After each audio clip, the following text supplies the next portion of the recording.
یہ ترمذی شریف کی ایک حدیث، کفل کا گناہگار ہونا۔ بنی اسرائیل میں کفل نام کا ایک شخص تھا جو بہت گناہگار تھا۔ وہ کوئی بھی گناہ کرنے سے پیچھے نہیں ہٹتا تھا اور اپنی دولت کے نشے میں ہر وقت برائیوں میں ڈوبا رہتا تھا۔ ایک غریب عورت کی مجبوری۔ ایک دن ایک بہت غریب اور ضرورت مند عورت کفل کے پاس مدد کے لیے آئی۔ کفل نے اس کی مجبوری کا فائدہ اٹھایا اور کہا وہ اسے 60 دینار سونے کے سکے دے گا، لیکن شرط یہ ہے کہ عورت کو اس کے ساتھ غلط کام بدکاری کرنا ہوگا۔ وہ عورت شدید غربت اور بھوک کی وجہ سے مجبوراً تیار ہو گئی۔ کیا کرتا؟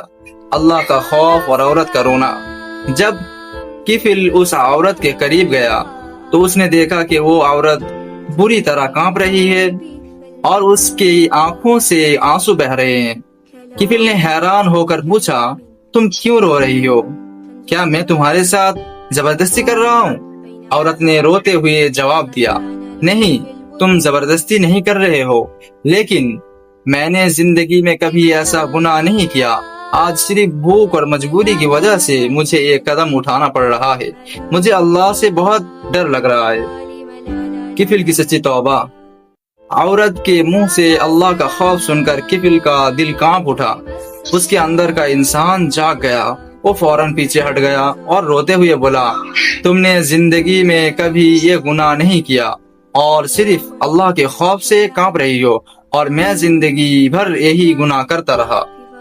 جاؤ، یہ 60 دینار بھی تمہارے ہوئے، اور خدا کی قسم کفل آج کے بعد کبھی اللہ کی نافرمانی نہیں کرے گا۔ کفل نے سچے دل سے اللہ کے سامنے رو رو کر توبہ کی اور اپنے گناہوں کی معافی مانگی۔ اللہ کا فیصلہ۔ اللہ کی شان دیکھیے کہ اسی رات کفل کا انتقال وفات ہو گیا۔ اگلی صبح جب بنی اسرائیل کے لوگ اٹھے، انہوں نے کفل کے گھر کے دروازے پر قدرت کی طرف سے یہ لکھا ہوا پایا کہ بے شک اللہ نے کفل کو معاف کر دیا ہے۔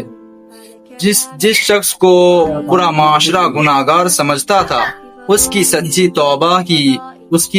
توبہ کی وجہ سے اللہ نے راتوں رات اس کی مغفرت فرما دی اور لوگوں کو دکھانے کے لیے دروازے پر لکھوا دیا۔